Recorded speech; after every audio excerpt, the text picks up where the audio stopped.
Hey guys, welcome back. If you're new to my channel or simply not yet subscribed, I'm Brittany and I film anything from true crime to paranormal and everything in between. So definitely make sure to hit that like button and that subscribe button for me. And I do want to put a disclaimer for this video. It is a very disturbing case and could be triggering to some people. So just viewer discretion is advised for being here and enjoy.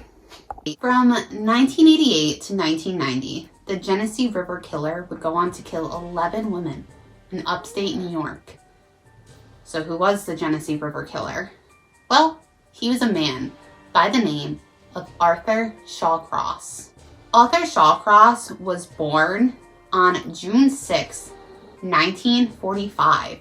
In Kittery, Maine. His family would move to Watertown, which is a small town in New York by Lake Ontario. Arthur was bullied, and he stated that his mother was domineering and abusive. He just didn't have a good relationship with his parents. He was also known to wet the bed, which could have been because he was scared as a child. Arthur had made claims that his aunt essayed him when he was only 9 years old, which is incredibly disturbing, and that he had went on to essay his younger sister. Now, it's common for kids to do that to other kids when they had experienced that as a child, because they have a correct view of what's right and what's wrong from their abuser. Arthur has stated that his first homosexual encounter was when he was only 11.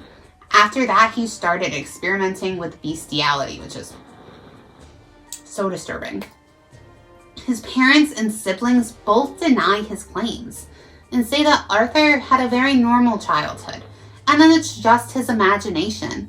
And although we have no way of knowing which version is actually true, Arthur did have the tendency to change his story a lot during investigations while he was being investigated. Now, that's not saying that his accounts from childhood are not true. That's just saying that we have no way of actually knowing what is true. Arthur was known to have a very low IQ. He would often bully his peers, and he was believed to be behind a series of juvenile arson attacks and burglaries. Arthur dropped out of school when he failed to 9th grade, and the following years would just be consistent of violence and jail time.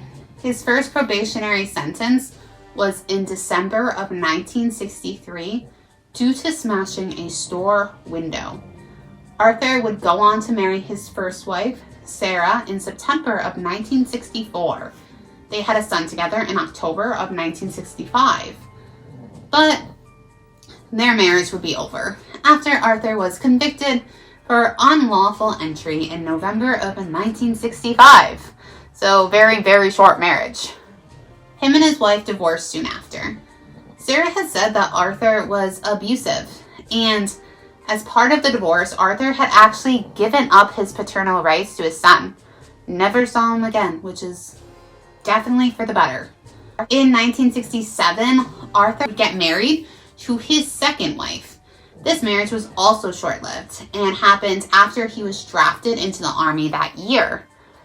Arthur served a tour of duty in the Vietnam War in October 1967, and he claimed that when he was there that he murdered and cannibalized 2 young Vietnamese girls along with several children.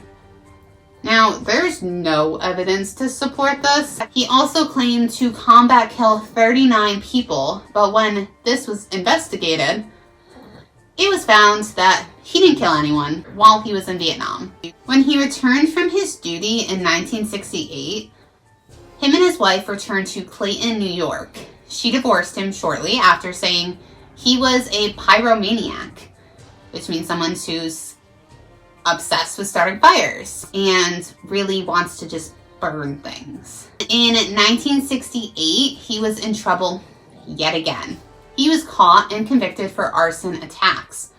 Arthur served 2 years out of a 5-year term, for this and was released in October 1971. Not even a year later, on April 7th, 1972, Arthur would claim his first victim, a 10-year-old neighbor named Jack Blake. Just a few days before Jack had disappeared, Arthur had took him fishing. However, when questioned about Jack's disappearance, he denied any knowledge. Just a few weeks later, on April 22nd, 1972, Arthur married his third wife, Penny Sherbino. At the time they were married, Penny was pregnant with his child. 5 months would go by and Jack Blake's body would be located. He was essayed and suffocated. The police had no leads to the monster that had done this. And in September of the same year, the body of Karen Ann Hill would be found under a bridge. She was raped and murdered. Police discovered that she had mud, leaves, and other debris that had been forced down her throat and inside her clothes. Neighbors remembered seeing Arthur with Karen around the bridge before she had disappeared and told the police that he had a history of minor run-ins with the local children. The police immediately became suspicious of him. Reasonably so. On October 3rd, 1972, Arthur Shawcross was arrested and confessed to both murders. He was only charged for the murder of Karen Hill due to the lack of evidence or tying him to Jake Blake's death. It's just horrible how he was only able to be charged with one. He admitted it and the family saw no justice to the horrible things that were done to their son. Arthur would receive a 25-year jail sentence, which personally I don't think is nearly enough. Shortly after, his third wife would divorce him. Arthur Shawcross served less than 15 years of his sentence, which is just mind-blowing and so disturbing to me. 15 years! He was released on parole in April of 1987. People were reasonably angry about such a horrible human being being released and serving such a short amount of time after a heart-wrenching crime that Arthur was forced to leave Binghamton. Only after a few months of being there, he moved with his new girlfriend, Rose Whaley, which I don't even know how he got into another relationship after this. Due to the fact that his crimes meant that anywhere he would go, he wouldn't be welcome.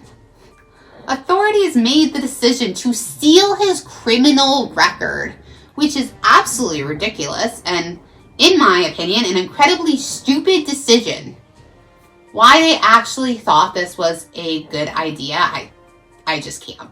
Or his patrol officer didn't even report to the local police that a child rapist and murderer had moved into town. Authorities moved Arthur and his girlfriend to Rochester, New York, where they would end up getting married. He would go on to work several menial jobs. Arthur's marriage wasn't great, and he started an affair with Clara Neal, as well as several prostitutes. In March of 1988. It didn't take long though, and Arthur started to resort back to his old ways. On March 24th, 1988, hunters would discover 27-year-old prostitute Dorothy Blackburn. Her body was found in the Genesee River, seemingly dumped there after being brutally attacked. Bite marks were visible on her groin area, and she was strangled. There was little evidence of who had done this, and her case would just sit there for over a year. Within that year, other prostitutes would start being murdered. But due to the fact that prostitution comes with its fair share of danger, it didn't really set off any alarms, and the cases weren't being linked to one another. On September 9th, 1989, another prostitute would be found. Her name was Anna Steffen. This time, she was linked to several of the victims. She died of asphyxia and was found in the Genesee River. This wasn't where she was killed though. And since her body was so far from her original death location, police overlooked the possibility of a serial killer. More bodies would turn up. 60-year-old Dorothy Kelly was found October 21st, 1989, in the Genesee River. She died from her neck being broken and was decapitated. Another prostitute, Patricia Ives, who was only 25, was found strangled to death and buried under a pile of debris on October 27th, 1989. She was missing for almost a month. Patty's death was when a light bulb finally went off for investigators, and they now started to realize how strong the possibility was that they were dealing with a serial killer. This was the first body that was discovered that there was absolutely no attempt at concealment. Police began advising prostitutes of the risk and told them to exercise caution. They started to inquire about strangers in the area and started searching criminal records of offenders. But because Arthur Shawcross's criminal records had been sealed, he didn't pop up. Like, it's literally like oh, you're good to do this again, dude. Good job. Like, seriously, what were they thinking? Prostitutes continued to disappear, and it became apparent that the killer had to be someone who would be familiar to the woman working in that area. Marie Welch, who was 22, went missing on November 5th, 1989. And Frances Brown, also 22, went missing November 11th. She was last seen with a client known as either Mike or Mitch. 3 days later, her body was found in the Genesee River. The only item of clothing still remaining on her body was her boots. She had been beaten and strangled to death.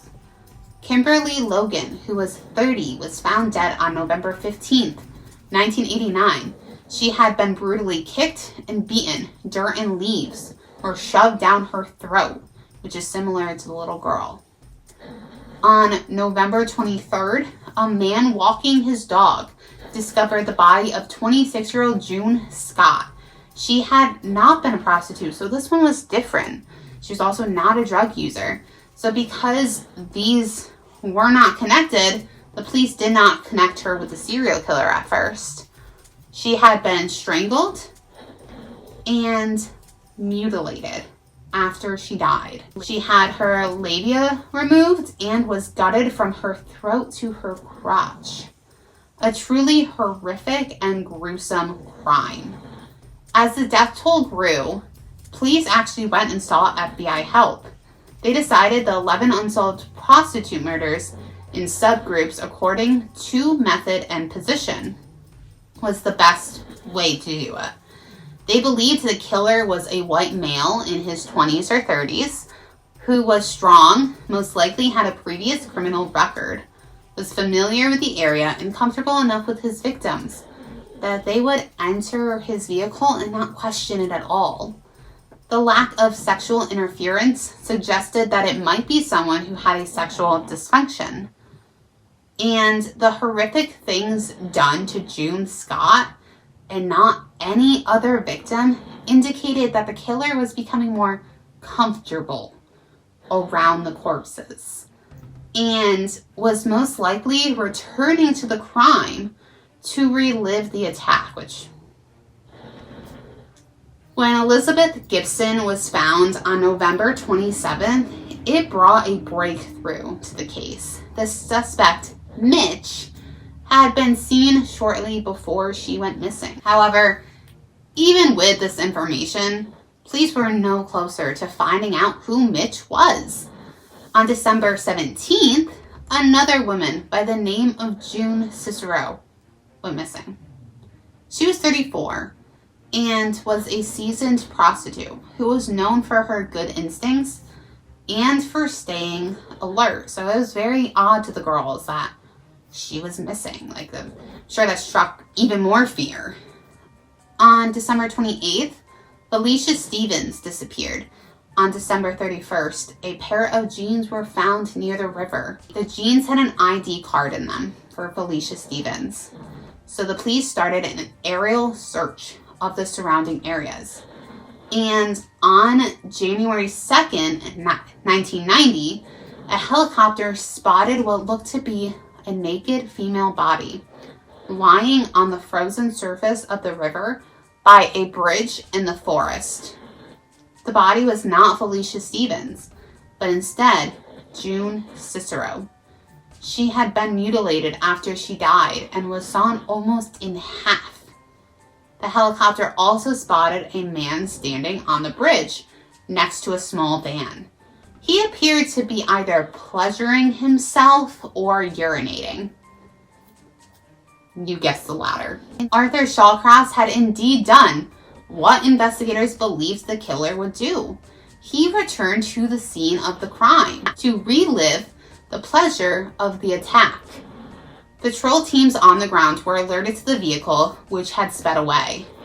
Police were able to locate Arthur by his car registration, which was actually in the name of his girlfriend, Clara Neal. Arthur agreed to talk to the police, and when they asked for his driver's license, he told them that he didn't have one and said that he had been in jail for manslaughter. The police were probably like, okay, we got him. Police were confident that they had the killer, and shortly after the photo was taken of him during questioning, it was confirmed that Arthur was Mitch. Police still weren't able to get him to confess, though. That was until they had confirmed that a piece of jewelry that he had given to Clara Neal had originally belonged to June Cicero, one of the victims. When police threatened to charge her for the killings, Arthur admitted to most of the murders, which to me is just insane because he obviously didn't really have, to do these things. You know, you're not a loving person, so for him to admit for somebody else. He gave detailed excuses to why he was forced to kill each one, and even admitted killing 2 undiscovered bodies of Maria Welsh and Darlene Trippi, and even led investigators to those bodies.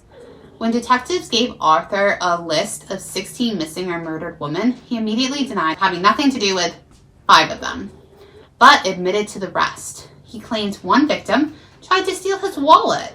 Another one wouldn't be quiet. Another one made fun of him, and so on and so forth. He also blamed most of his victims for reminding him too much of his abusive mother, and said once he started to hit them, he just couldn't stop. His disposition changed, though, when June Scott was brought up. She was a friend, and she even had visited his home as a guest. Arthur said the reason he mutilated her body was to do her a favor so her body would decompose faster. His formal confession was 80 pages long. Arthur's answers would change depending on who was doing the interviewing. Female investigators would be told long descriptions of how much he enjoyed eating the body parts and the organs that he cut out of his victims. Male interviewers would be told about his conquest in Vietnam. If Arthur sensed any sympathy, he would add more details of how his mother would insert sticks into his butt. It seemed he wanted to get this large reaction out of the people. He even claimed to believe that his body was possessed by 13th century cannibal Aramis, which is what drove him to what he had done. Now, if he truly believed this, I honestly couldn't tell you. In November 1990, Arthur Shawcross went on trial for 10 murders. That had occurred in Monroe County. Elizabeth Gibson had been killed in Wayne County, so she couldn't be part of this case. The defense claimed Arthur Shawcross was insane and tried going with the insanity plea. They brought up his upbringing, PTSD from the military, a cyst on the brain, and a rare genetic defect. It was discovered Arthur had an extra Y chromosome, which some have suggested that it makes a person more violent. However, this has never been actually proven. There was a cyst that was found on his right temporal lobe, and this is said to cause him to have behavioral seizures, where he would display animalistic behaviors, such as eating the body parts of his victims. The jury only deliberated for half an hour, 30 minutes, you guys, and they found him guilty of 10 instances of second-degree murder. The judge sentenced him to 25 years for each count, which in total is 250 years in prison. A few months later, Arthur Shawcross was tried for Elizabeth Gibson's murder in Wayne County. He pled guilty and received a further life sentence. He was held at the Sullivan Correctional Facility in New York State. On July 10th, 1997, Arthur married Clara Neal in the prison's visiting room, which... what is wrong with you? I'm sorry, but what is wrong with you? On November 10th, 2008, Arthur complained of pain in his leg and was transported to a hospital in Albany, New York, where he died later that day of cardiac arrest at 63 years old. Now, there's so much about this case, you guys. He did horrible things. Horrible. And the fact that so many women, he got married so many times. I mean, granted, you know, they didn't last very long, so I think that says something too. But this Clara Neal person, the fact that she wanted to still marry him, wanted to still be with him after knowing that he did these things. Disgusting. Absolutely disgusting. I want to know what you guys think about this case. I was talking about it to Jeff last night, and he's like, this is a good dinner conversation. And I was like, I'm just talking about the case I researched. The fact that I think he went after prostitutes because he figured, like, oh, well, they're just prostitutes. Like, they're going to be more trusting, and, because, you know, they're going to get in your car to be paid and stuff. And I think that he thought that because of their line of work that nobody was going to notice, which obviously it took a little bit to catch on. And it's sad. It kind of reminds me of like Jack the Ripper. Just how many people he ended up killing before he got caught. And I feel so bad for the family of that little boy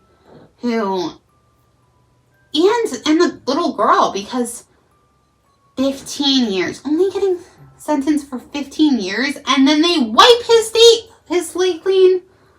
I have no idea what they were actually thinking. It's so frustrating to me, especially being a mom. I could ramble and yell and, you know, get all this emotion out, and it still wouldn't even begin to touch how I feel about this. But let me know your guys' thoughts and comments down below. I would love to hear them. And if you want me to do more cases like this, then definitely comment that down below. Hit the like button for me, guys, and hit the subscribe button as well. And until next time, I love you guys. Bye.